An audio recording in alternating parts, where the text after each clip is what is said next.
As a busy working woman, juggling responsibilities and racing against the clock all the time, I never thought I would learn life lessons from my dogs. The dogs I'm talking about is Darby, sadly no longer with us, Jess, my black Labrador and my shadow, and we also have Percy, who's a yellow Labrador, a working guide dog who comes and spends some downtime with me. This is the second instalment of surprising wisdom I've learnt from my furry friends. From not taking things personally to learning a bit of self-compassion, just some of the things that these dogs have taught me. These valuable insights I use to transform my life, and hopefully you can do the same as well.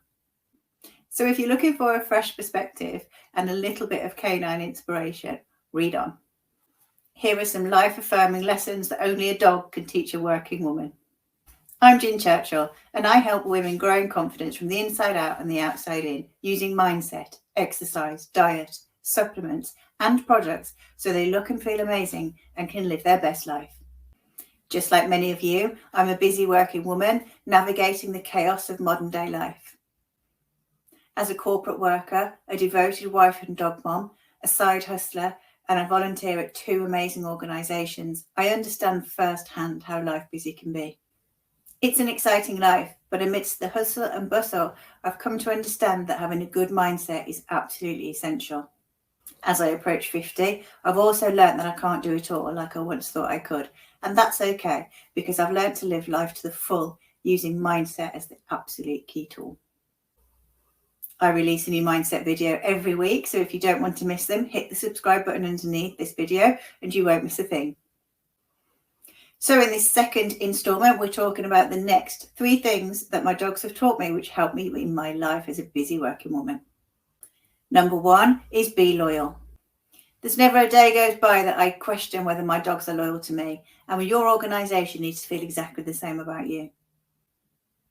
Chances are you'll have signed confidentiality agreements, intellectual property rights, and your contract, all of those hard things that a company uses to protect themselves.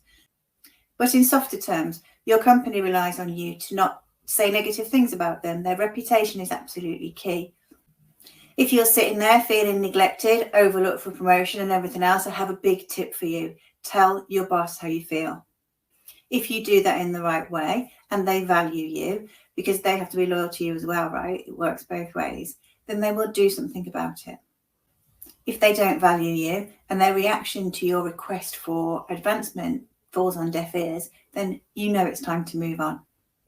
You really shouldn't take these things personally. It's business decisions. I'll give you an example about me. So I work in the construction industry, and right at the beginning of that career, 20 years ago, I was made redundant. At the time, it broke my heart. The person who had to make me redundant had also helped me in my career a couple of years before. He was not only my boss, he was a mentor and a role model, and he helped me understand where I wanted to go in my career. In fact, I still consider him to be one of the pivotal people that helped me have the career I have today. But at the time, all I could see was somebody who I trusted who was now making me redundant. You see, I was taking it personally, when in actual fact, it was a business decision driven by a management takeover, which was far above his pay grade anyway. So he was hating the situation as well. One thing that first redundancy did teach me is that I have to be loyal to myself as well. Ever since then, if I've identified a career advancement in a different organisation, I've taken it. Done in the right way, you really don't ever need to burn bridges. People around you want to see you progress and want to see you succeed. Of course, you have to do this in the right way, giving them the right notice, the right reasoning, and the right handover. Testament to this is 3 times in my career now, I've returned to work for organisations that I've previously worked for. See, no grudges. These dogs know what they're doing. Okay, number 2 is be authentic. Dogs can't put on a front. They can't act like someone they're not. They can't adapt their behaviour to fit in. As humans, we can't really do that either. We just pretend that we can. And actually, it takes up a huge amount of energy to go around the place pretending to be somebody that you're not. When I'm working with private clients on gender imbalance and how women can generally advance better in the workplace, I often talk about something called spiral thinking. And that leads to something else called the killer conformist. Killer conformism is a term I use to define women who are dulling their own personalities down so that they try to fit in better within the organisational culture. We create a habit in life of giving seniors the answer we think they want to hear rather than our actual viewpoint. This actually masks our authentic selves. It can manifest itself by saying the right thing, but also in behaviours like doing the right thing, wearing the right clothes. And this comes right back to a point that I made in the first one of these dog blog episodes, is that I don't want my dogs to be robots, and your workplace doesn't want you to be a robot. The whole point of having a diverse workforce is that we all bring our individual uniqueness to the party. Your authentic, unique you is where you have your best dreams, your best ideas, your best creativity, and you need to bring that out at work. So whilst some days it might feel easier to toe the line, be like Darby, Jess and Percy and be your authentic, true self. Show your authenticness, show your brilliance. It's really the only way to career happiness and career success. And the third thing that I've learned from my dogs is to dig for treasure. If what you're looking for lies deeply buried, keep digging until you find it. We've all seen a dog burying for a forgotten bone. Well, not a forgotten bone particularly, but maybe a forgotten location of said bone. When Darby was still with us, she had a particular habit of flicking her chews underneath furniture and then digging away at a stone floor, thinking that eventually she was going to dig a tunnel to where they were. And you have to admire that tenacity, because I'll tell you what happened. After an hour or so, I would give up, be on my hands and knees retrieving that chew for her. But guess what? Eventually she got the chew. She got what she was looking for. So here's my advice to you. Be like Darby. Be that tenacious. If you have a goal, and we should all have career goals, stand firm and keep digging until you get it. Maybe it won't all be smooth sailing, but that's why you have to dig in and keep going and keep going. And once you achieve that goal, of course, it's time to set a new one and start again. But one of the most profound lessons my dogs have taught me is the one about self-compassion. As a driven and ambitious woman in my youth, I would often find myself being incredibly hard on myself. I would be uber critical of my own mistakes and my own shortcomings. I used to hold myself to impossibly high standards and really criticize myself when I didn't reach them. I would push for perfection in every area of my life. However, as our four-legged friends show us, they have an amazing ability to live in the now without judgment and without self-criticism. They can just accept life as it comes. It's okay to have days that don't go so well, and it's okay to stumble occasionally.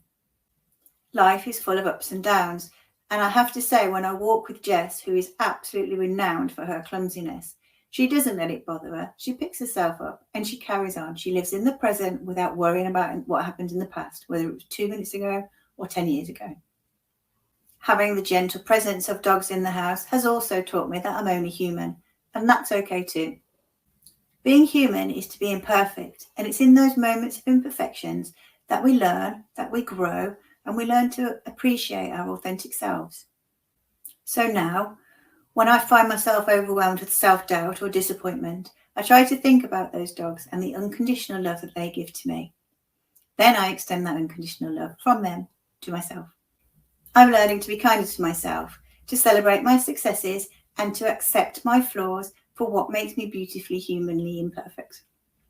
As a busy working woman, I've come to appreciate that it's not all about huge, great successes, but it's also about being gentle to ourselves along the way and navigating life by being kind to ourselves.